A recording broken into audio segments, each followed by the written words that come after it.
Welcome back for another interview segment. I am Pixel Dan, and I am once again joined by my friend Brian Flynn at Super7. How's it going, Brian?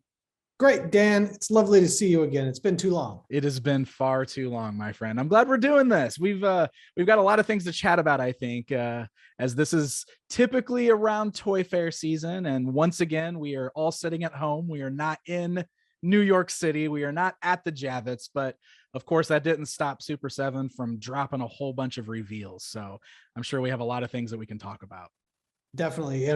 I do miss Toy Fair. I do miss the Javits. I am not missing the more than likely like 14-degree wind chill that's going on outside Javits. I was going to say, you don't really have to experience that where you are. Here in the Midwest, we just had like a snowpocalypse blow through. So we had like 12 inches of snow on the ground and negative temperatures. So it feels about the same here as it would have in New York. It's about 62 degrees and sunny right now. Gosh, lucky. Yeah. You are lucky. But I miss going to Friedman's though.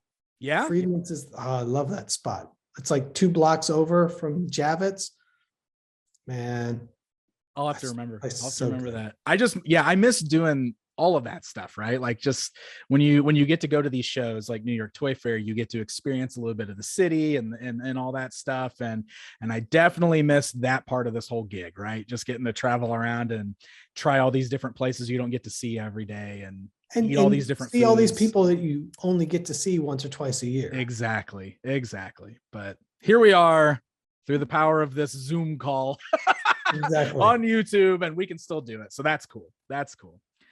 So where do you want to start? I mean, is there anything specific that stands out to you that you want to talk about? Because you guys dropped a bunch of reveals this week of lots of new licenses that you're doing, tons of reaction stuff that we can definitely talk about, but you got some Ultimates news as well. Is there anything that's like a standout to you? What are you most excited about? The thing that's probably the most exciting to me, we've been working on it for a while, and probably the same thing that was the furthest out of left field for everybody was the announcement of the Powell Perralta collaboration, or license, where we're making figures based on all the old skate stuff. We spent a lot of time working on something that didn't feel corny. I mean, pretty much everything that's ever been made for toy in skate has been corny. Yeah. And, growing up as skateboarding, still skateboarding, skateboard collector, my art school was skateboard graphics. Like, I hold the imagery of skateboarding, as dear to me as the actual act itself. And so getting to kind of come in and make my point of view on classic Powell Perralta graphics is just kind of crazy. Yeah. That's really cool. And I love that too. And that just kind of goes back to like your whole mantra, right? As Super7, that you guys you love to make the stuff that you love. Right. Yeah. And it's really cool that you get to kind of like play in all these different areas, all these cool licenses like that. So that's really cool. Yeah. And the same thing. It's like, I think people will buy it. Yeah. I hope people will buy it. I have no idea if they're going to buy it, but I want to make it. Right. Yeah, exactly. You want to make it because it's fun for you. And I think that's so cool as a toy company that you get to do the stuff that you're passionate about as well. But one of the things I've always really noticed too about a lot of Super7 products is like you have all these different niche markets that you hit with all these different lines that you do, right? So like, a Super7 fan that's maybe only in it for the 80s and 90s cartoon stuff that you're doing, there might be some bleed over, but you might have a totally different fan base that's going after just that sort of stuff. That's like really excited about that. So it's cool that you have all these different niches like that. Yeah. And, we're trying to make stuff that we think is fun and interesting, but I also try to be very cognizant on something like, obviously behind you've got Turtles and ThunderCats. Like if you're a Turtles and ThunderCats collector, how often am I asking you to buy something? Right. And most people like, oh, if you grow your company, well, you just got to make more ThunderCats and Turtles. Well, it's like, actually, I can't make more ThunderCats and Turtles. I have to be respectful of how often you guys can afford to buy product from me. And I have to be very deliberate in how I pace my way through that. Because even though you may say like, oh, I want more, like at a certain point, like it's too much. So yes, in that, I always try to make sure that we're balancing sort of key or, big licenses over here with something over here that's selling to somebody completely different. So that I'm not, if I'm using you as an example, Dan, I'm not coming to you, Dan, twice as often going, now you got to buy this, now you got to buy this.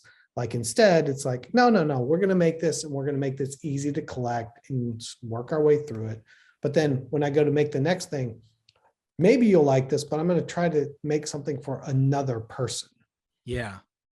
No, I like that. And that's a great explanation too, because I think and this is really with any toy company that does some things that might seem niche to some collectors out there. You always see those comments like, well, why are they doing that? Who's going to care about that? Why are they doing that? But my argument to that has always been like, look, all of this stuff is somebody's thing. It's somebody's favorite. It's something that's going to be exciting to somebody. And I think it's cool when toy companies branch out and try these different things. And the reason that you're doing it, what your explanation there makes perfect sense to me.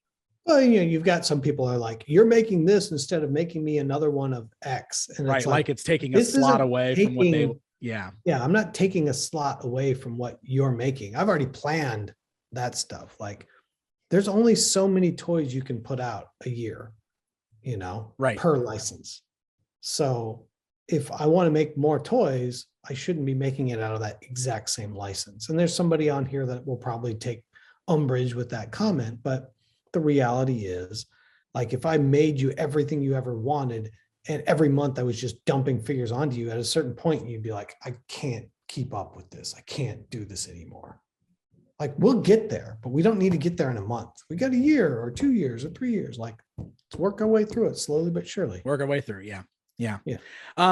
Honestly, I want to take a sidebar real quick with our conversation, because what you're saying, I think, will bridge perfectly into what I wanted to talk about here. But recently, right before you guys were dropping all your Toy Fair stuff, you put up this really great page, which is the pre-order status page on Super7's website.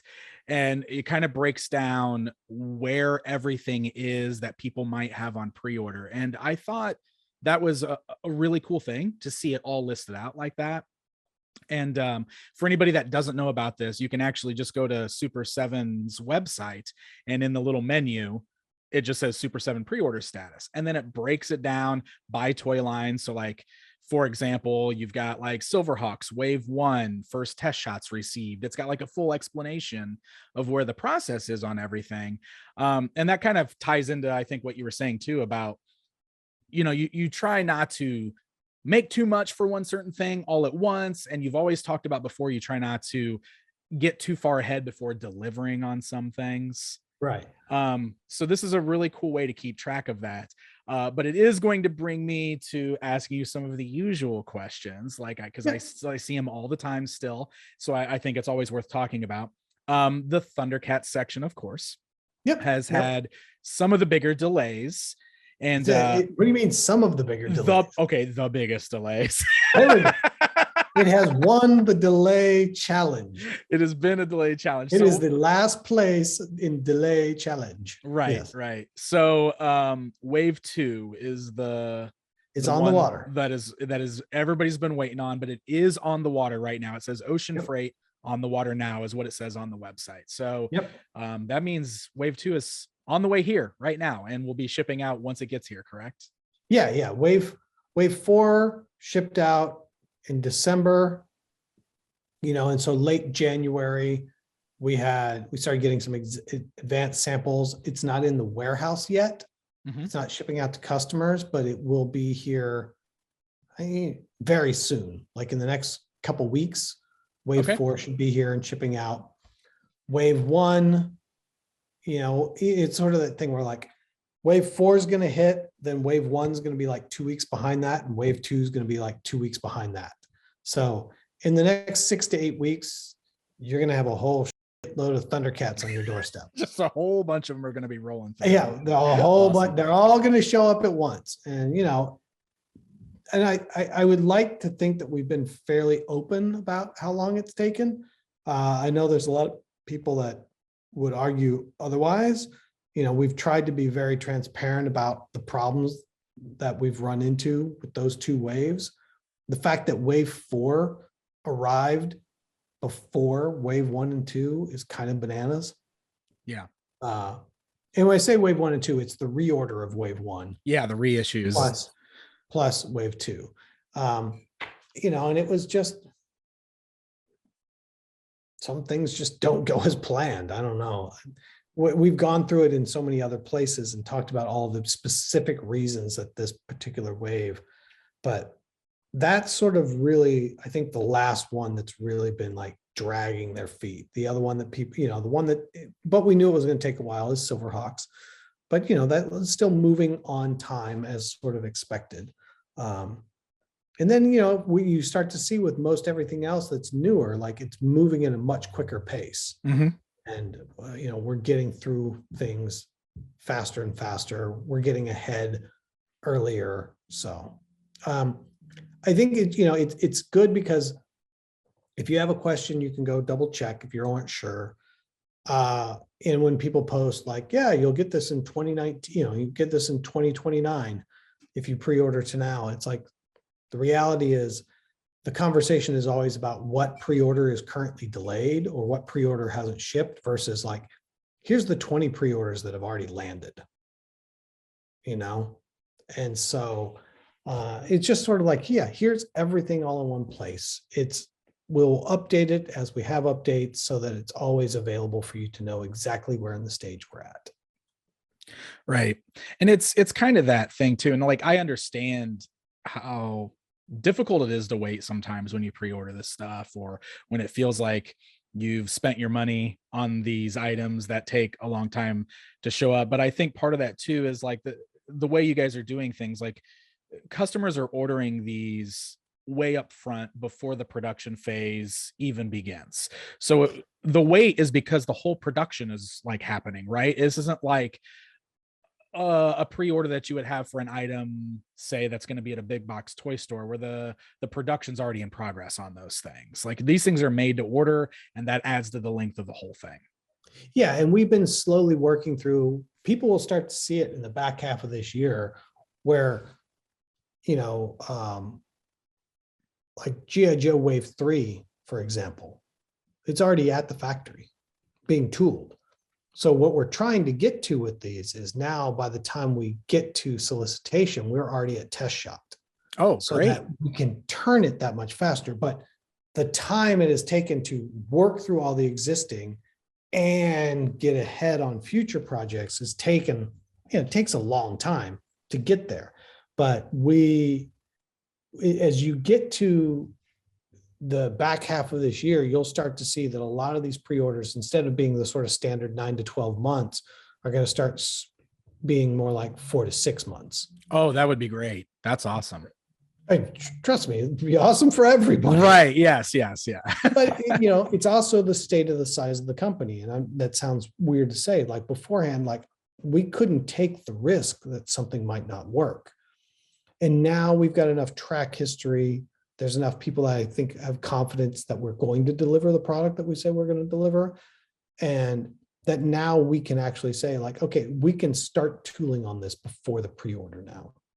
We can start working on it before the pre-order, where we couldn't before. It was not feasible for us as a company to do that. Right. Well, that's cool, man. That's actually really good news, I think. Can you for all of us? For all of us, yes, of course. Can you give us any sort of updates on Chitara? I know she's in tooling still. Obviously, right? Everybody's in Chinese New Year right now, or Lunar New Year. Oh, so okay. Nothing's being happened at the factory. We've got updated samples and stuff. It's going to be worked on after everybody gets back to CNY, but even then, it's still a couple months out, because even once it's finished, then you got to put it on the water for 60 days, receive it in the warehouse and get it out. But it's going to come with an extra head. Oh, okay. It's going to come with an extra. We're adding a new head in because it took forever. Yeah. So there's a free head. Wait a second. I don't want to say that in conjunction with Chitara. Okay. Yeah. Moving on. Next topic. Moving on. Silverhawks. You mentioned Silverhawks just briefly. I'm still very curious to see what that paint deco is going to look like. Do you guys have any updates on when we might be seeing that? The paint's done. Looks amazing. This is the Yeah. most hilarious thing. I was just talking about this as we got sent 6 final paint samples, with subtle variations, and we picked one. The problem is that they sent all the paint samples on a top secret project that we're working on. So I can't show them to anybody because you could see what it is. Oh But they're no. heads of another toy that we're working on. Okay. And they painted those because they had some of them around. So they grabbed 6 of those and painted them in the different silvers, metallics for us, sent them to us. And we're like, oh yeah, this is the one. And then I was even trying to take videos of it. And there's no way to take a video because you need to turn the paint to see how it. Sure. Like, I can't do it without you seeing what the head of this thing is that I can't show anybody. So we'll tell them to paint something else so that we can. So hopefully we'll get a painted sample, and then I can show everybody, like, here's what this crazy cool paint looks like. Cool. Well, I'm really anxious to see that. I know that's something that a lot of people are really curious about. Obviously, we talked about that at length when we talked about the Silverhawks release. Well, great, man. I appreciate all of the updates with that sort of stuff. Do you have any reveals coming up soon for next waves of turtles and such? Any kind of hints you can drop for us now? Any hints that I can drop for you now for turtles specifically? There will be a bonus 5th figure available. Really? It will not be a wave of 4. There will be a 5th figure that is available. It's not something everybody will have to buy, meaning, it's going to be a version where if you're into it, cool, I'm going to get 5 this wave. But if you've got something you don't feel compelled to have 5, but there'll be a 5th figure available. Sounds like a variant of some sort, perhaps. Okay. All right. Do you know when we'll be seeing those by any chance? I'd have to leave the Zoom and go to my calendar. Hold on. Okay. If you don't know off the top of your head, that's I'm living in late 23, early 24 right now, Dan. Oh yeah, I can imagine. No worries, man. And sometimes I what? Turtles Wave 7 is in March. Oh, well, that's coming up pretty quick. Yes, because I've seen all the promo materials. I knew it was soon. I just don't know when. Early March. Okay. Early cool. March. So you're roughly a month, maybe a little less than a month away from seeing the next wave of TMNT. Great. That didn't even sound like TMNT announcing, but that's okay. I guess the Super7's version. Sure. Okay, great. From the far corners of the universe, Earth's mightiest turtles have come together. That's definitely not the right. That's not. That's Super Friends. Yeah. All right. Well, let's talk about the new stuff. You guys revealed a bunch of new things in the past week. I assume this would have been like your Toy Fair. Booth, all the stuff, right? You'd be like at Toy Fair, you'd be like, "What's that? Oh my god, what's that? What?" Yeah. So since we've been talking about Ultimates, why don't we start with the announcement of the Bruce Lee Ultimates? Not only the announcement, they're live right now. That's right. They are up for pre-order right now. So what can you tell us about the Bruce Lee figures? I mean, obviously Bruce Lee is about as iconic as they come. As when you're a little kid and you know nothing about what Kung Fu is or karate or Taekwondo or anything else, you're like, Bruce Lee, wow, it's sort of like the Indianapolis 500. You don't even know what a car race is, but you know what the Indy 500 is. Sure. So, Bruce is just, one of those amazing characters. I don't know what you call him. He's a person. He's not really a character, but, it's something we always wanted to get into. And we finally got the chance. So we started with the first 2 figures, which is Bruce from Game of Death and Bruce from Way of the Dragon. And, we're working on it in both reaction and in Ultimates. And, awesome. I just, I've watched the movies for years and years and years, like, especially during college, we almost had Enter the Dragon down to like faux religion at that point, with all the, like, a finger pointing to the moon. And, I can quote every line in there. Why does, hello, Mr. Braithwaite. why doesn't somebody go in there with a 45 and bang, just kill him? It's like, Yeah. Like I know that movie inside, outside, front side, backside, so, we're like, fuck yeah, let's make Bruce Lee. Yeah. Let's go. Let's do it. And I don't know if it's any more complicated or if I have anything other than say it's like it's fucking Bruce Lee. Of course. Well, does the license just pertain to Bruce himself, or will you be able to do other characters from some of these movies? It's a tricky little convoluted web. Yeah. There are people involved in the movies that you can theoretically license the way you can license Bruce. And we're trying to work on that with definitely some people. Okay. As far as the names of the movies themselves, most of them are the studios that made those movies. Most of them have been bought and rebought multiple times and trains. And so who actually owns it and how to get it? Like, I can't say Game of Death because I can't even figure out, and no one can figure out like who owns Game of Death. No one really knows. Like you don't see anything marketed as Game of Death. Right. Because even the Bruce Lee estate's like, we know we don't own it. But so yeah, there's definitely some people we are working on. Cool.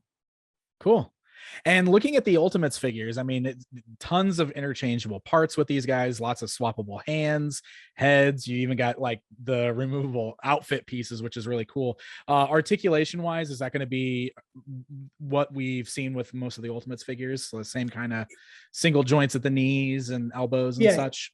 It's similar. Obviously, we've done some different things. It's got sort of the rib cage, swivel, plus at the waist it's got another swivel that's different than what we normally would have done in Ultimates. Sure. It does have single jointed knees and elbows, but we've really engineered these figures pretty tightly so that there's a pretty dramatic range of motion. I mean, you can still even put him in a back bend. You just can't like put his foot on his butt.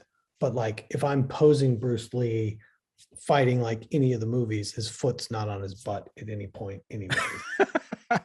But you think you'll still be able to get some cool poses? Oh no, like, because that's what people are going to want to. I'm just thinking of like action figure photography and stuff. Like people. There's more than enough range of motion for these guys. Sure. Like okay. Yeah, like it's not going to be a problem. Great. Everybody's like, oh, it needs double jointed knees. I'm like, it only needs double jointed knees if I'm putting his foot against his thigh. And like Bruce isn't doing that. So there's plenty of range of, I say plenty makes it sound to me like I can't think of very many poses other than if you're trying to make him do the little push back on my hand, backflip up to my feet when he's actually crouching all the way down would be the only moment in that scene that you couldn't have that. But all the rest of it you can do. Cool. Awesome. Well, these look great. And like you mentioned, they're up for pre-order right now and they are expected to ship this fall, it looks like.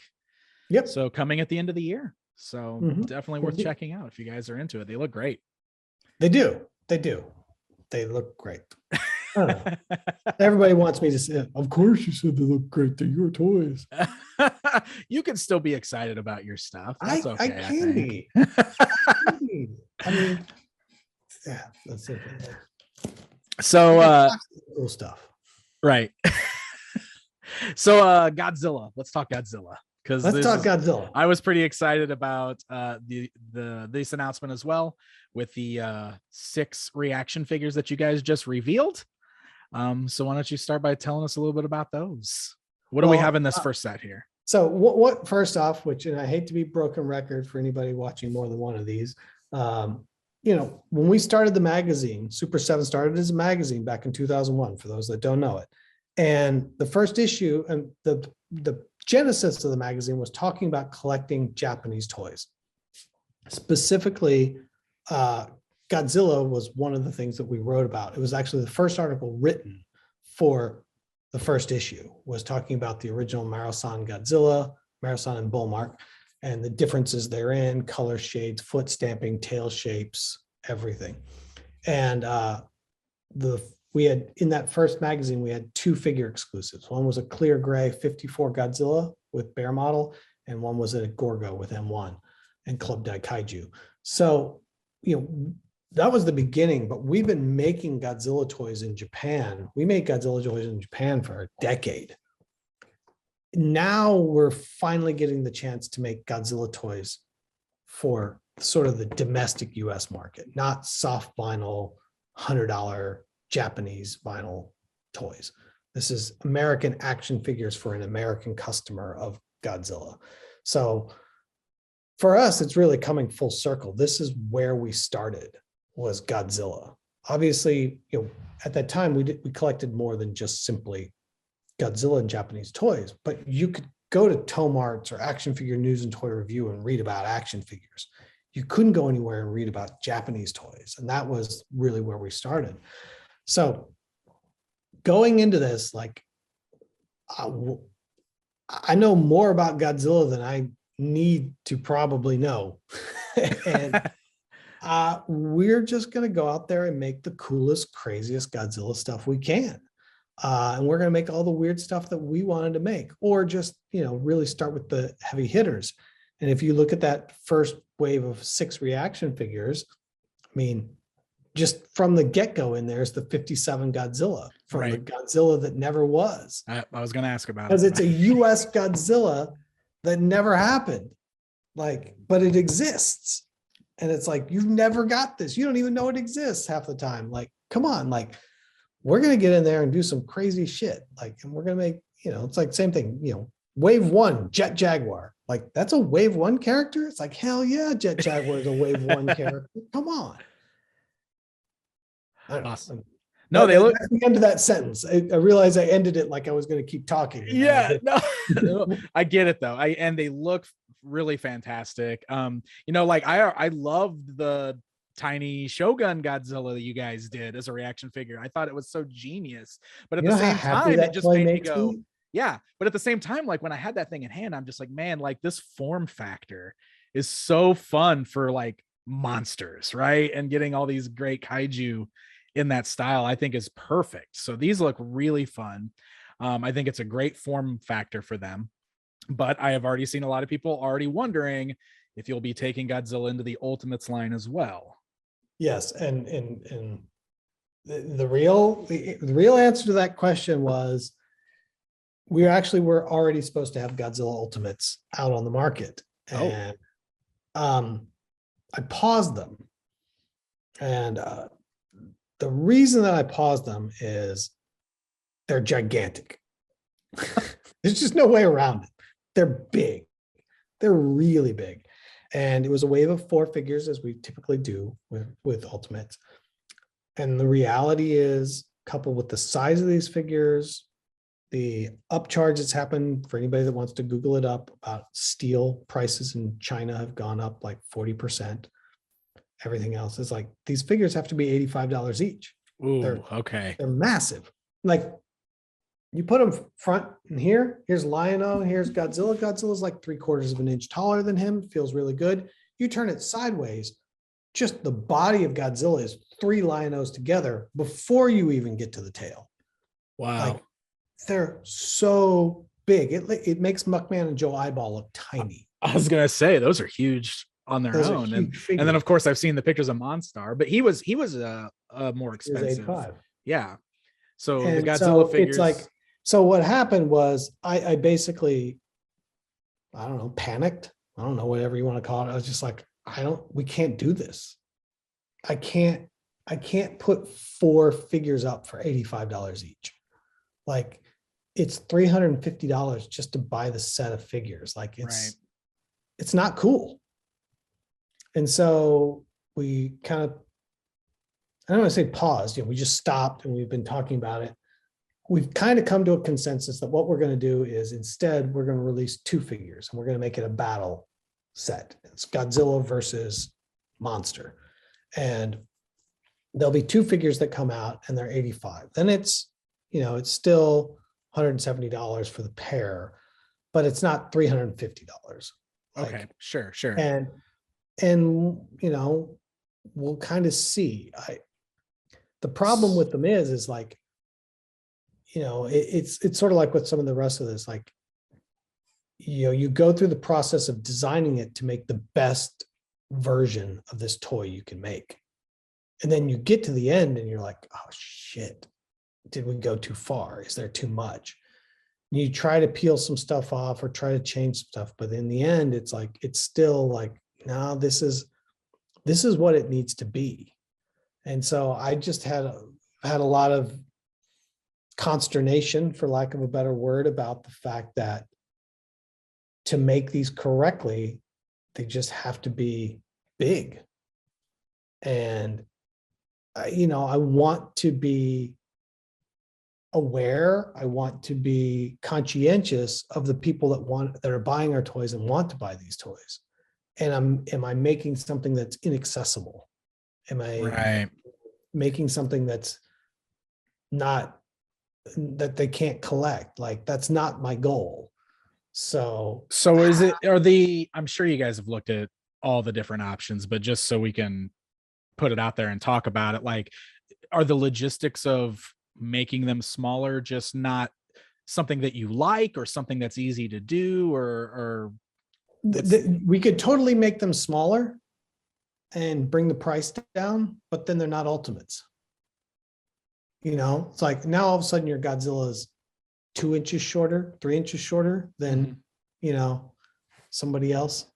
It's just this fine line. Like, if it's going to be ultimates, it's not that, but we're definitely looking at, like, instead, like, I keep talking around this, and Yoko's going to get mad because we haven't announced anything yet, but like, we've pretty much decided, we haven't formally put a thing on the calendar yet, but that we're going to be doing a 2-pack versus, not 2-pack, but 2 characters. It'll be Godzilla versus a monster. We'll put those out as ultimates, but then we're definitely, like, what's the affordable smaller version of this? We don't have that product line. We don't have something that we make like that. What would the takedown look like, for lack of a better description? And then, is that takedown worth the price point? You know what I'm saying? Right. And so we're kind of working our way through that, but I don't know. Maybe all of a sudden we put up these 2 at 85 and everybody goes, you know what, for the size and scale and what this is, it's fine. This is what I want. But my feeling has been that it just, an $85 oversized figure here or there. Yeah. I understand. Sure. But the whole line now it feels, I don't know. I just feel bad about it. I don't know. There's no other way to really, I don't know. I feel like I'm being mean. Well, I think it's a good thing to be thinking about. And I don't think you're being, like, I don't think it's wrong by any means. What I will say, like, when you guys get to the point that you are doing this and you're putting these out there for sale, I'll tell you what, like, sometimes it's hard to interpret just how big some of these things are. Like, Muckman here, this thing blew me away when I was actually able to hold it in hand. It's huge. Massive. It's huge. And when I saw that picture of your fist next to Monstar, that really put into perspective how huge that toy is. So you need to do that with these Godzilla figures. Like, put it out there so people can see, like, what they're getting. I'll definitely be, they're sitting in a table in the other room. I'll definitely have to do a video of, like, okay. Yeah. So here's the Godzilla. Like, here's Lion-O and here's Godzilla. Yeah. Look at these things. Like, it helps. That really helps, because the pictures or the digital renders and that stuff, it never does it justice. It's hard to, like, you can put how many inches tall a toy is, but that still doesn't register the same way as this, like seeing it. Well, so and even then, you're holding holding that help. up right now. You're holding that up, and somebody will be like, "Oh, that's not that exactly big. Right." And if you take that thing and you were to put it next to, Slythe is huge. Like, put it next to a turtle. Do you have a turtle? Here's Mondo. Like, he's a bit smaller, but the size difference is pretty crazy. Yeah, like all of a sudden you're like, wait, what? And then you hold it, the heft, the thickness. He's chonky. He's a chonky boy. Yeah, he's had a few milkshakes. Yeah, I just I don't know, like you, because you're talking about how big they are, and I really do think that helps. Like that. Well, and to be fair, what we're doing here, I'm not trying to give away all of our secrets here. Um, in reaction, we're starting at 54 and we're heading forward. We're going with a retro format, talking about retro Godzilla, and we're dealing with it in the old school way, and we're slowly moving our way through time. But with Ultimates, we're going with modern Godzilla because it's a more modern form factor. And we're starting with modern Godzilla and working our way backwards. So modern Godzilla, those suits are huge. Those characters are massive. Right. They're not little things. And so like literally just the torso and body of Godzilla is as big as 3 Lion-Os stacked. And I keep bringing up Lion-O because he's the loose figure that we use around the office. But it's like just the body, before we even start talking about the tail, is 3 times the size of Lion-O. Oh my gosh, the tail. And then you start asking in the tail. Yeah.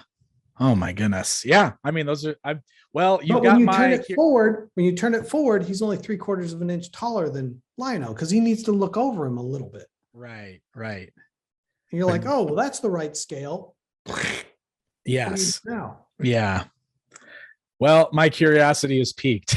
I'm definitely like, I totally understand your hesitations and everything you're saying, but I'm really anxious also to see what you guys are doing with it. So, I don't know if I speak for everybody, but that's me. And the crazy part is, in an alternate universe, we would have been talking about 3 weeks ago, we would have posted it up and it'd be already up for sale. Sure. But, just really when it was like the state of the world, the state of pricing, the state of the size of these things all coming together, we're just like, I was just like, I don't think we can do this. I feel bad. And maybe I'm being melodramatic. Maybe it won't be a thing, but I didn't feel it was right to go out there with 4 $85 figures to start a line. I didn't feel like that would, I don't know. I just felt like it was just kind of a bit of a jerk move. And I didn't know how to solve it. So there you go. Well, there it is. So hopefully we'll be seeing something at some point down the road. But until then, we do have these reaction figures. It's Thursday, and we spent the whole week talking about that. I think this is what we're going to do. I think we're just going to do the 2. I think we're going to do the 2. I just don't think it's been officially like set in stone. Like, yes, there are only 2 that we will start with, and this is when they will come out. Okay. So, all right. I don't think we have a date, but I think they're working on revising all the promotional materials. So, well, something to look forward to then. So yes, I mean, that's good. In that regard, yes, Godzilla Ultimates are coming, but they are everything you ever expected them to be, which is kind of problematic. All right. Well, we got our answer in the end. So there it is. Yeah. But in the meantime, the reaction figures, they're coming. They look great, doing some fun stuff with them. So I think it's pretty exciting. Between the line that's been announced and the Shogun that's already out, there is another Godzilla reaction figure that will actually come out in between them that no one knows about yet. Oh, okay. There's a different reaction figure coming. A different one. So there's even more coming. Great. And you just reminded me too, because you guys also revealed the Mecha Godzilla Super Cyborg.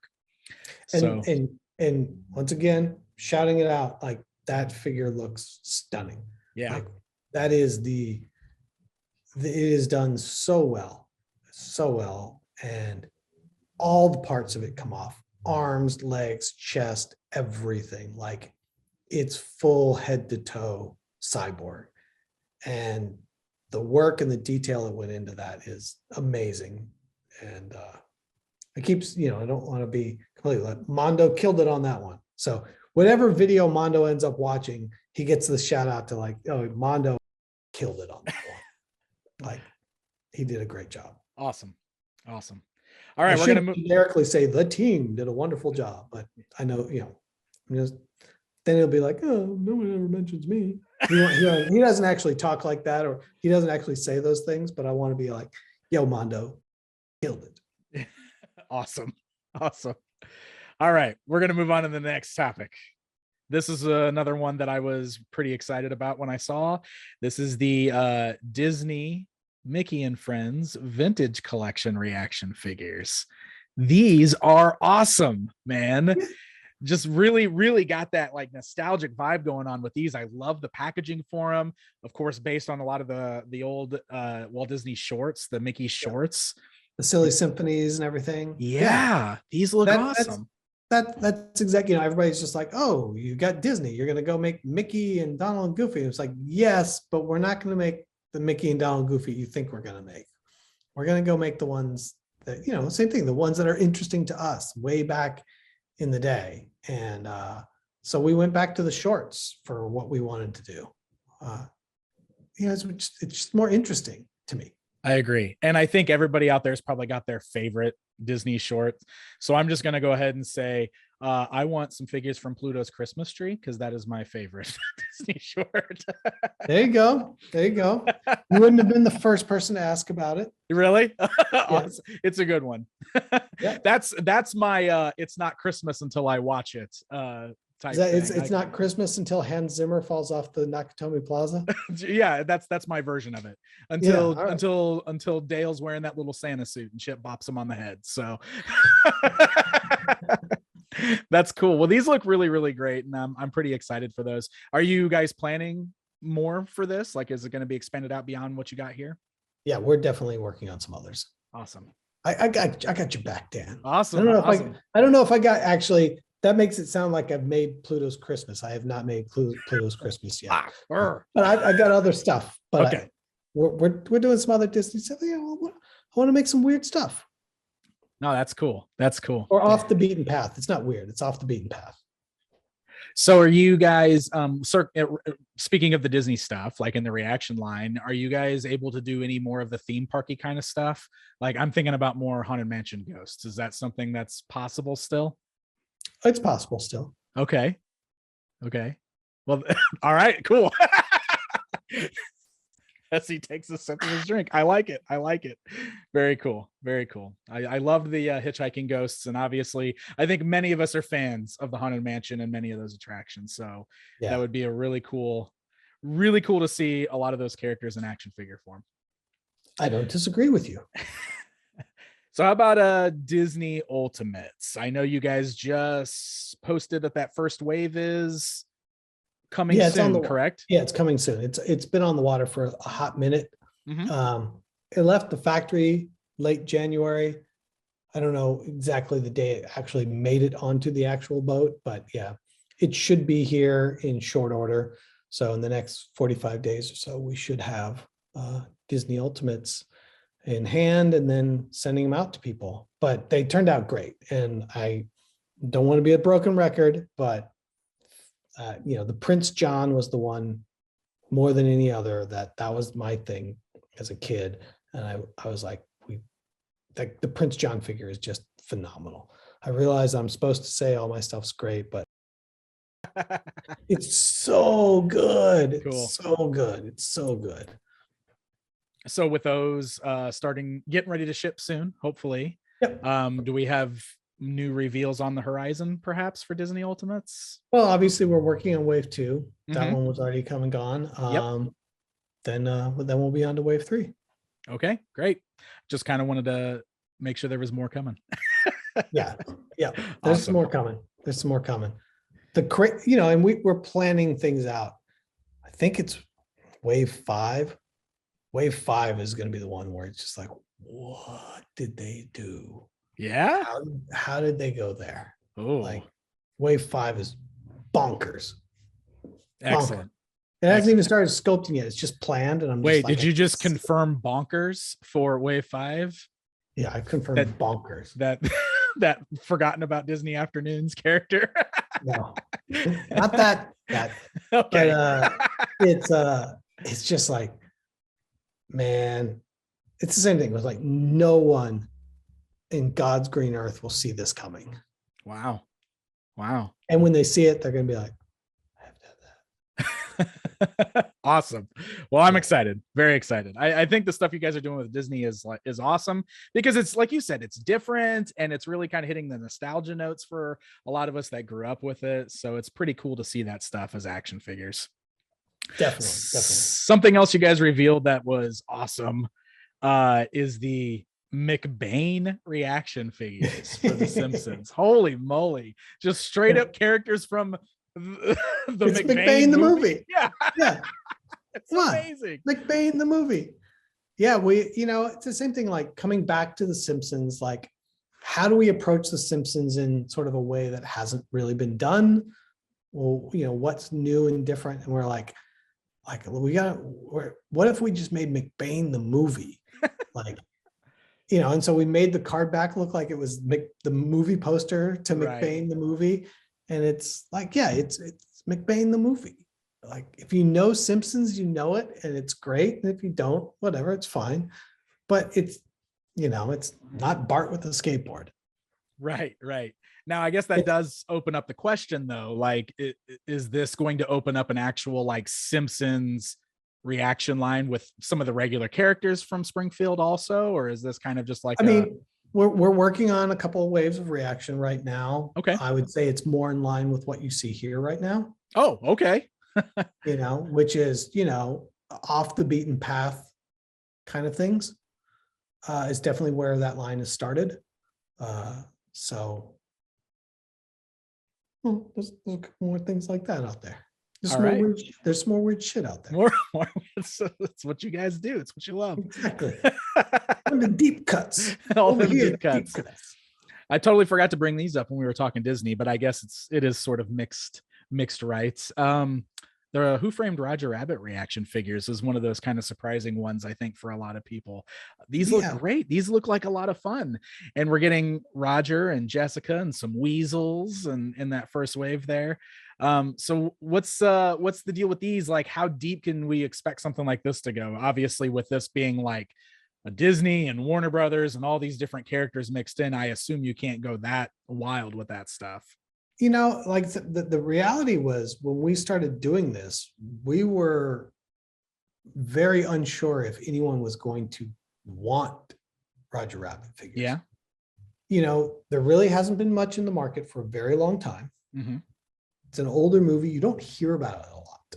You don't hear people going like, oh man, I loved Roger Rabbit. It kind of has been sort of put off to the side a little bit. You don't really hear about it. So we're like, it is weird, right? Like, it was such a big deal when it happened, and it just definitely doesn't get brought up the way it used to. And you definitely couldn't make Jessica Rabbit that way now, but I think when we were, going into it, we're like, I don't know if people still want this or not. We were very unsure. So, we even cut down the line a little bit to what you see here, and we didn't know how people were going to react to it. And surprisingly, it's been one of the most popular things that we've announced. So now we've got to kind of get back on our horse and get working on series 2 and everything. I was gonna say, you guys, there's a lack of Eddie Valiant in this first wave, but there's not even an Eddie Valiant. I know. Yeah. There's no Eddie Valiant. You don't have the Straight Jacket Weasel, Benny the Cab. I do got to bring up how you guys broke the news with this by bringing up the everybody's childhood trauma by showing Judge Doom murdering that poor little shoe. What was that all about? He comes with the shoe. He comes with the shoe. Right. He doesn't come with the barrel of dip, but he comes with the shoe. Because that's it. It's Judge Doom. Yeah. Like, what do you? It's like, oh my God, it's Judge Doom. Well, I think these are great. I think they look like a lot of fun. It was definitely, like you said, we don't think about it a lot. So when you announced them, it was one of those whoa moments for me. Like, Roger Rabbit toys, that's awesome.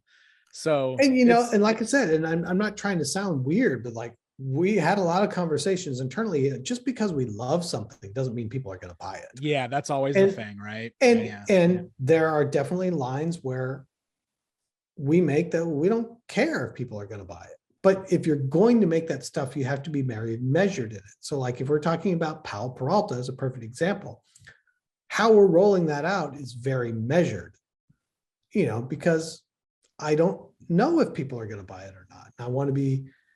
I can take the risk, but I have to take the risk smartly, and Roger Rabbit was definitely in that zone of like, we're going to have to be a little bit more cautious with this and just see how people react to it.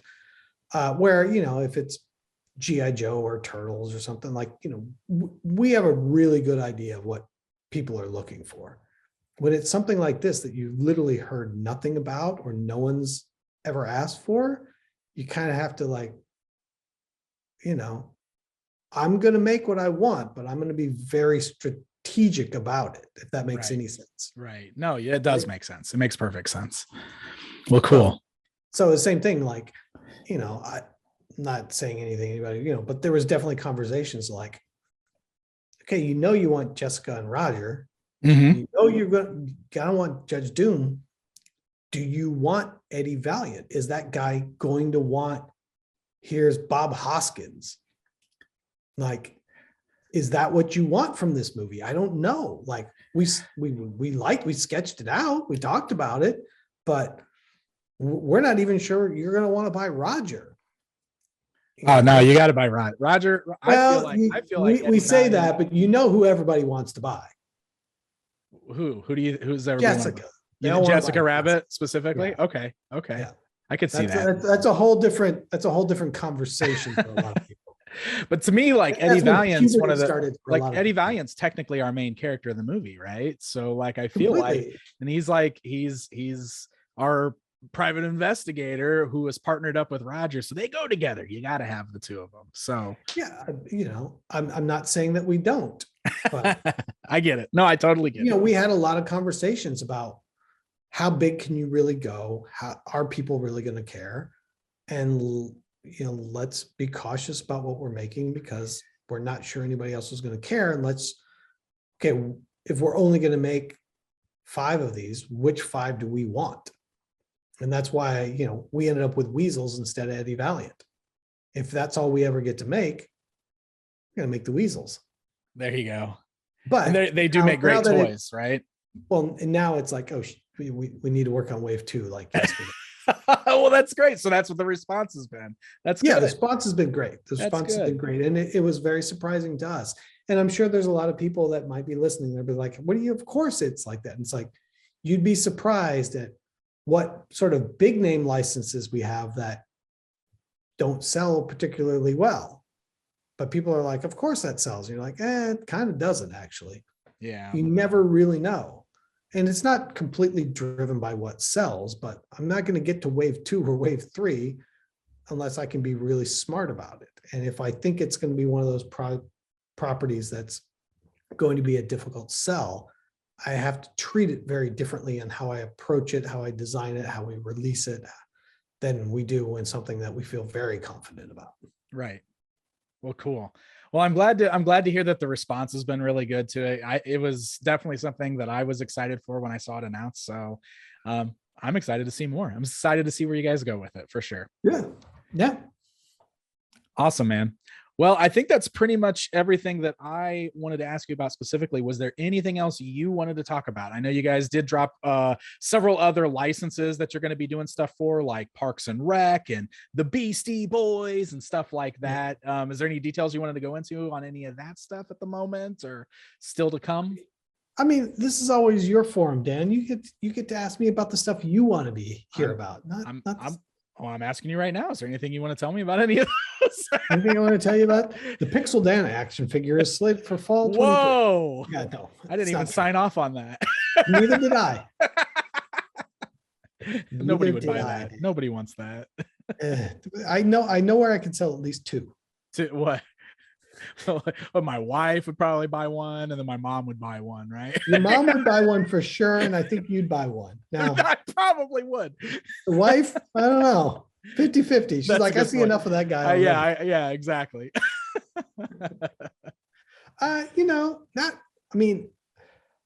We're just having. I have to say thank you to everybody because we're having the time of our lives making crazy kooky stuff, and the fact that people continue to be interested in our point of view around what we're making and the toys that we're making. Just, I'm getting to live the dream. And so thank you to everyone. I mean, at this point, if you've suffered through an hour of me and Dan talking about all this stuff, I commend you and thank you. Yeah, just in the end, when it's all said and done, I'm still just we're having fun making toys, and that's really the goal.